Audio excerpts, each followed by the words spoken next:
Ça va pas être la vidéo la plus longue du siècle parce qu'aujourd'hui, je vais vous annoncer les résultats de 2 concours que vous avez fait et je pense que vous attendez ces résultats depuis un petit moment.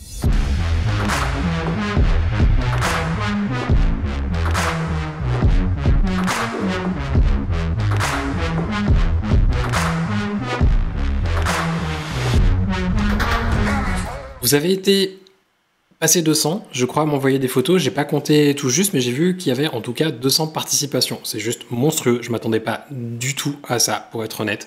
Je m'attendais à une cinquantaine ou une centaine de gens qui m'envoyaient quelque chose. C'est juste génial. Du coup, ça me motive à refaire des concours et j'espère que même après le confinement, vous serez toujours autant à participer. Autrement, ce serait un petit peu con. Avant de commencer les résultats du concours des photos que vous avez éditées, je voulais déjà vous annoncer les résultats du concours d'édition de vos photos. Donc, quand moi, j'avais édité vos photos. Si j'en avais gardé 5, où je vous avais montré, ou plutôt expliqué comment je les éditais, et cette fois, je vous avais fait différentes manières de voter. Il y en avait une, c'était sur YouTube, et il y avait l'autre, c'était sur Insta. Commençons donc par Insta, où vous avez voté en story. J'avais mis chaque photo versus chaque photo. Il n'y a pas eu de grosse bataille, ça s'est joué entre Louise et Valentin, et Louise a battu tout le monde, y compris Valentin. Apparemment, vous avez absolument surkiffé la photo de Louise. Au niveau d'Insta, c'est elle qui a gagné. Mais il y avait encore l'autre, c'était sur YouTube, vous avez voté avec les petites cartes. Je crois que ça s'appelle comme ça, en anglais c'est cards. Je sais, il y a des gens qui ne parlent pas anglais, et ça les énerve quand il y a des trucs en anglais dans mes vidéos.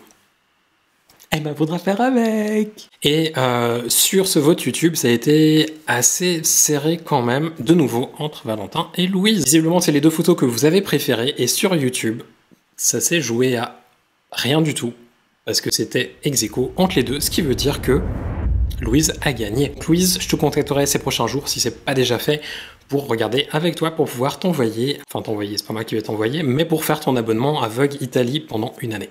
Hey. Passons maintenant au deuxième concours, parce que en tant qu'influenceur, je devrais dire, si je suis influenceur, je sais pas, si j'influence quelque chose, parce que c'est celui que vous attendez tous. Donc, sur les 200 edits que j'ai reçus, j'en ai gardé 5. J'ai absolument pas regardé les noms. J'ai pas regardé si ça avait été fait dans Capture One, dans Photoshop ou dans autre chose. J'ai d'abord, en fait, pris toutes les photos. Je les ai passées une à une dans Capture One en cachant la partie du bas où il y a les noms. Et en fait, j'ai mis des étoiles sur les photos que je préférais. Je ferai quand je fais du tri dans mes photos. Et c'est les 5 finales que je vais vous présenter. Comme ça, on va faire une mini critique, histoire que ce soit quand même vaguement intéressant comme vidéo et que ce soit pas fini comme ça. Le premier edit, il est de Alex Hanen. L'edit de Alex, je l'ai gardé parce que j'aimais beaucoup cet effet de filet qu'on a dessus. D'ailleurs, si vous me suivez sur Insta, je pense que vous avez déjà vu quelque chose qui y ressemble. À vrai dire, cette série de photos avec les paillettes, j'avais fait cet effet de filet à la prise de vue. Je l'avais pas fait sur toutes les photos parce que je voulais déjà avoir des photos pour rassurer, parce qu'à la base c'était pour une maquilleuse et que je voulais pas ruiner le shoot. Je voulais déjà être sûr d'avoir le truc et ensuite je me suis dit, j'ai des photos qui sont bien. Maintenant on s'amuse, petit filet qui va bien. Et on verra. Ça, c'était donc une des premières photos que j'ai fait pour assurer et j'ai trouvé très cool qu'ils reprennent en fait ce concept. Alors, je sais pas, Alex, si c'est parce que t'as vu mes autres photos ou si c'est parce que t'as eu l'idée, peu importe. En tout cas, c'est assez bien fait. La seule chose que j'aurais essayé de faire, c'est d'accentuer en fait les zones où il y a les paillettes qui brillent beaucoup, donc les petits points blancs. J'aurais essayé de faire vraiment le filet sur ces endroits-là pour que ça ait l'air un petit peu plus réaliste. Parce que là, pour la peine, ça fait un peu plus Photoshop. Les gens qui connaissent ce genre de technique. Mais ça reste intéressant et je pense que pour le commun des mortels, c'est quelque chose qui passerait complètement inaperçu. Et j'aurais en fait enlevé quelques petits cheveux qui se baladent sur le côté pour donner un aspect un peu plus propre. Il y en a aussi qui se baladent ici sur le haut, il y a une petite paillette qui reste dans les cheveux, bref, j'aurais nettoyé un petit peu plus. Mais bon, c'est pas forcément nécessaire non plus. Le deuxième edit que j'ai décidé de garder, c'est celui de David D'Agostini. J'ai absolument adoré ton traitement de couleur. Il est juste génial. J'aime les tons froids et je trouve que sur cette série, ça marche particulièrement bien. Alors je sais que beaucoup d'entre vous ont pris le parti pris de faire un truc chaud. Peut-être que vous attendez l'été et que vous avez dit oui. Je sais pas, moi j'aime sur cette série le traitement froid et c'est pour ça que j'ai été très surpris en voyant le nombre de traitements chauds qui sont arrivés. Sur celle-ci, c'est peut-être un petit peu fort aux yeux de certains, mais je trouve que si on n'a pas vu le brut avant ou qu'on compare pas à d'autres photos, c'est pas forcément si choquant que ça. Il y a juste le cadrage qui moi me déplaît un peu d'avoir coupé dans le cou, c'est peut-être pas quelque chose que j'aurais fait un cadrage soit plus serré ou alors un peu plus large, soit peut-être gardé comme c'était d'origine, mais recadré un tout petit peu, je sais pas. Et il y a aussi quelques petits cheveux qui se baladent que j'aurais retouché. Au niveau de la peau, c'est pas mal. Si on aime les trucs un peu naturels, autrement on aurait pu faire un petit peu plus. Troisième edit, c'est celui de Eva Marguera. J'aime beaucoup cet edit, surtout que c'est quelque chose auquel je n'ai absolument pas pensé. Quand j'ai retouché cette photo, j'ai pas du tout pensé à recadrer en close-up comme ça, et je trouve que ça marche juste super bien. C'est absolument génial d'avoir fait ce cadrage-là, parce que du coup c'est vraiment un triangle entre les yeux et la bouche. Le traitement de couleur a été fait dans Capture One, il n'y a pas grand-chose de différent entre la version Photoshop et Capture One qui a été fait. Au niveau de la retouche, après dans Photoshop, il y a d'autres petites choses que j'aurais fait différemment, surtout enlever les lentilles. J'ai vu que pas beaucoup de personnes avaient enlevé les lentilles. Elle a des lentilles qui sont rigides et ça se voit beaucoup en close-up comme ça, et sur un close-up, je l'aurais enlevé. Sur les plans plus larges, ça me gêne moins, mais là pour la peine, j'avoue que c'est très visible quand même. On a ensuite la photo de l'édit de Grégoire Audren. J'aime pas lire des noms de famille quand je les sais pas, parce que du coup je suis sûr que je les prononce tout faux et que je les massacre. J'ai gardé cette photo parce que je trouve l'idée de rajouter des parties traitées différemment juste génial. C'est un truc, je pense, qu'on voit d'ailleurs de plus en plus, que ce soit dans les magazines ou sur les réseaux sociaux, on le voit vraiment de plus en plus, en tout cas j'en ai l'impression. Et je trouve cette idée juste trop cool. C'est vrai que c'est quelque chose que personnellement je pense pas forcément toujours de faire. Et c'est ça qui m'a plu dans cette photo, c'est que ça change de ce que j'ai l'habitude de faire et que le rendu est vraiment très cool. La retouche est super clean. Le traitement de couleur me plaît un petit peu moins, mais ça reste quand même très propre. C'est juste que personnellement c'est pas le traitement de couleur que je ferais. J'aurais aimé voir quelque chose avec plus de différence de couleur entre la bouche, la partie qu'il y a sur la bouche et le reste de la peau, mais surtout j'aurais aimé voir en fait un cadrage un peu plus serré et une oreille un peu moins rouge. Par exemple comme ça. Après ça reste personnel, mais c'est juste que c'est vrai que je trouve l'oreille attire beaucoup l'œil et le cadrage en fait on a beaucoup d'espace en dessus de la tête qui apporte pas grand chose, où du coup notre regard il part un peu partout quand on regarde cette photo. Mais reste que le concept est absolument génial et que la retouche est très propre au niveau de la peau. Il y a 2-3 petits trucs que j'aurais fait dans les cheveux pour retoucher un petit peu plus.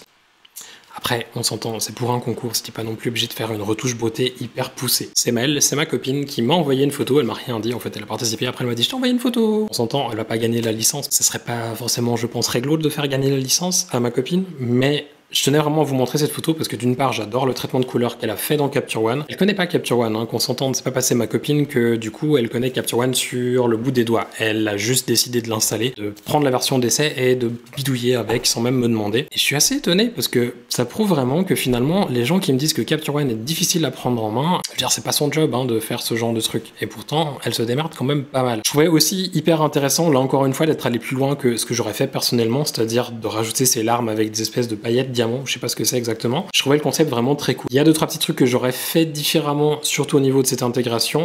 Il y a peut-être quelques petites ombres que j'aurais rajoutées, mais autrement, je trouve le concept très cool. Le traitement de couleur, génial. D'ailleurs, j'aimais presque mieux celui à la fin de Capture One sans les yeux autant bleutés que ça. Mais il y a vraiment quelque chose d'intéressant dans son edit. J'ai pas trop l'habitude de faire ce genre de truc. Je sais pas si vous faire un roulement de tambour ou attendre encore 5 minutes, prolonger la vidéo de 10. La licence Capture One ira à Eva Marguera. Pour moi, c'était l'edit le plus fort que j'ai reçu, c'est celui qui m'a convaincu le plus, dans le sens où c'est celui où j'avais le moins de choses à redire. C'est quand je l'ai vu, l'edit où je dis, en fait, j'aurais kiffé faire ça, c'est vraiment l'edit comme j'aurais voulu le faire. Il y a 2-3 petits trucs que j'ai dit au niveau de la peau que j'aurais retouché différemment, ou les lentilles que j'aurais enlevées, mais autrement, l'idée du cadrage est juste géniale, le traitement de couleur est absolument super. J'ai pas grand chose à redire sur cet edit en fait, c'est vraiment celui qui m'a convaincu le plus. Mais par contre, il y a 2 autres edits que j'ai quand même envie de faire ressortir. Et pour la peine, les 2 personnes qui m'ont aussi convaincu vraiment, mais vraiment beaucoup, c'est le traitement de couleur de David D'Agostini et le traitement de Grégoire Audren, je sais toujours pas ton nom de famille. Mais voilà, c'est vous 2 qui m'avez aussi le plus convaincu. Alors malheureusement, j'ai pas de licence Capture One pour vous.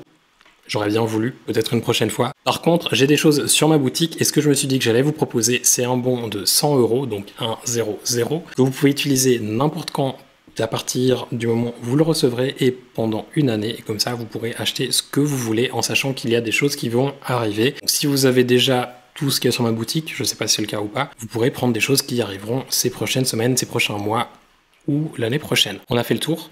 Et du coup, je vais gentiment vous laisser. Ça m'a vraiment fait kiffer de voir que vous avez pris temps à éditer ces photos, que vous avez voulu passer du temps à les éditer. Si vous avez aimé participer à ce concours, n'hésitez pas à lâcher un petit pouce vers le haut, comme ça je sais que ça veut dire que vous avez kiffé et qu'il faut en refaire plus souvent. Et pas juste que moi j'édite vos photos, mais que vous fassiez aussi quelque chose. J'espère que cette vidéo n'était pas trop longue, j'ai vraiment essayé de garder ça aussi court que possible, mais vaguement intéressant, parce que c'est un petit peu compliqué, je savais pas trop comment faire cette annonce de résultats à vrai dire, c'est pour ça que j'ai un petit peu traîné aussi. Mais d'autres vidéos arrivent avec du contenu still life, avec de la retouche, je prépare aussi des trucs pour Patreon, je sais que je vous en parle et que je le rabâche un petit peu à chaque fin de vidéo, mais j'ai envie de faire vivre cette plateforme aussi de manière différente de YouTube, et c'est pour ça que je vous en parle. Je vous en reparle reparlerai d'ailleurs dans une autre vidéo en vous indiquant vraiment ce qu'il y a dessus, pourquoi je le développe, comment j'ai envie de le développer, tout ça, ça viendra tout bientôt. En attendant de vous reparler de Patreon du coup, et aussi les autres vidéos qui vont arriver vraiment tout bientôt, parce que j'en ai tout plein déjà à monter, je vous souhaite de passer une toute belle journée et je vous dis à bientôt.